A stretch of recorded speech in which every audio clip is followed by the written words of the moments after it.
What is up, everyone? This is the Underpin 2 question mark guide on a Destro Warlock. Now, I'll be the first to admit this isn't the cleanest kill, but it is a kill, and it was my third attempt at trying to get the Delver's Globetrotter schematic gold, which is still, unfortunately, very bugged. Specifically, the gear looks a little weird because I put on some versatility gear. I got a PvP helm just because I found that damage reduction and damage increase was really beneficial for this fight. I haven't been able to do it without that PvP gear, so I feel like that little bit of verse made a big difference. For each of these pulls, I decided to start him in one of the short end corners of the room. And from there, I kind of pivoted him around the 4 major parts that I'll highlight here. I also tried to get him to break his shield where you see the blue squares. We're coming to a point where I do a little dance to the left and right here as soon as the flames start coming down, just because I found going left and right tended to stack up those 3 bombs that you see in the screen. We're about to get to one of the first major points, which is getting rid of these ads. And the reason that we started the underpin where we did is because all 5 of them are now almost in a perfect row to each other. And you can see I can launch each of these bombs pretty effectively to splash damage all of them. I personally decide where to go next, depending on which ad I end up killing last. So you'll see here I launch this bomb towards the far left, and this far right ad is now remaining. Typically, it takes 3 of the bombs to kill each of the ads. However, you can see I just DPS the rest of the ad down. And now the boss is sitting in that blue square we talked about at the beginning, and we're about to hit that first major threshold, which is 80%. At 80%, he diverts the energy to shields, giving himself a pretty massive shield and an increased damage buff. If you don't heal it in time, he heals up 25%. Unfortunately, I didn't position him the way that I perfectly wanted to. There's tar in the middle of where all the bombs are currently.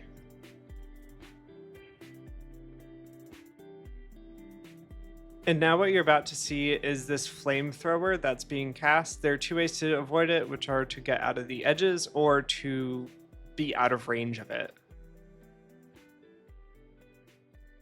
Now that those 5 ads are done, you're going to see that I'm going to be taking to one of the other red circles in the room. The reason that I don't take him back to the first red circle is because you can still see the trash or the flaming pile of the crony before. And an ad won't spawn where a fiery body is. So in order to keep them all lined up, I move him to the next circle to have all 5 ads lined up.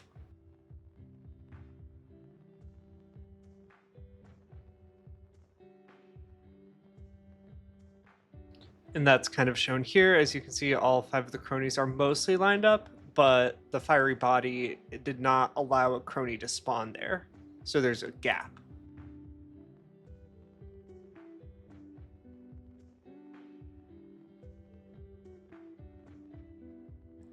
Now, I'm running through the tar, and the tar doesn't do anything except make you slide around. It doesn't make you take any damage or increase damage. It just makes your character that much harder to control. So that's the only out that I saw, so I took it, and the only way that I could aim the bomb to hit this last crony. At this point in the fight, I'm kind of nervous because all those cronies are done, and I'm trying to get to the final circle just to make sure that the ads despawn before, but we have it to divert energy to shields. So I'm hoping that he does a jump here or something. He doesn't immediately spawn the cronies. So he spawned the cronies, and most of them are where I want them. I personally like getting behind the ads because you can see this one crony has that beam going straight through all the other ads, which makes it very easy to know where to avoid. You can also probably see how much my health varies in this. I'm using a DPS Brann, and I'm relying on my self-healing capabilities, so whether that's Demonic Health Stone, Drain Life, or any of the other utility spells that I have, like Dark Pact, to reduce damage taken, I use those instead. I even took the talent that reduces the cast time for health stones because I probably use about 6 throughout this fight. I can go and count. It'll be right here.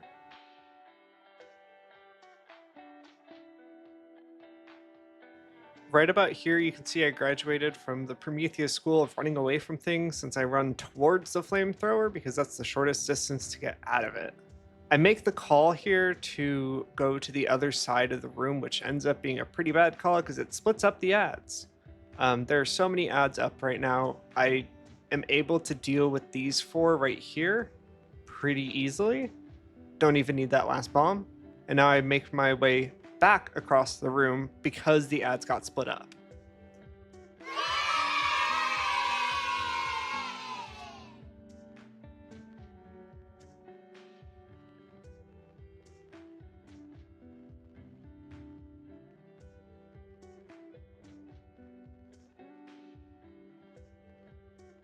I've actually bound Soulburn and Drain Life here to get extra healing from each of those Drain Life casts. You can see I thought about the greedy play of going through that line and potentially getting hit by the ball. I decided against that, which ended up being a pretty good decision because all these cronies are now still very much lined up.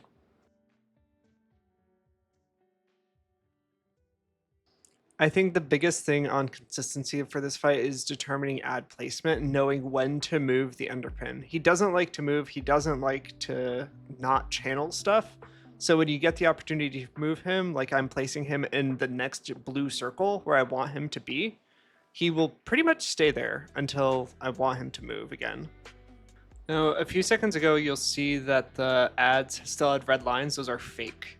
Don't be tricked by those or don't get hit by a ball. You start to see here, I begin to DPS the ad because I know I'm not going to get a good bomb or ad placement next, just so I can get some of that damage down and really only need to use 1 bomb on this ad.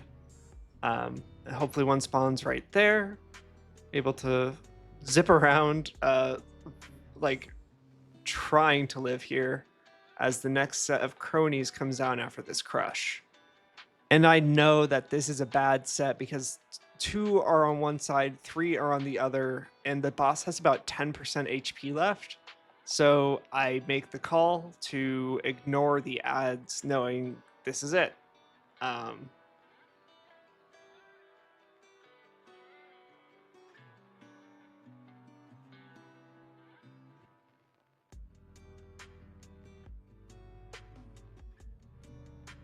I do unfortunately get one last shield, which is that questionable. So many things are happening, so many bombs and balls are going through the room, but the shield breaks, and I do one last shadow burn, and he dies.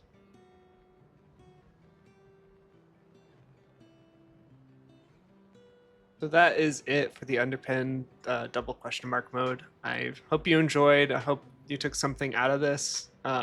They took quite a lot of pulls to get this right, and hopefully they'll fix that delve schematic soon. So thank you so much for watching.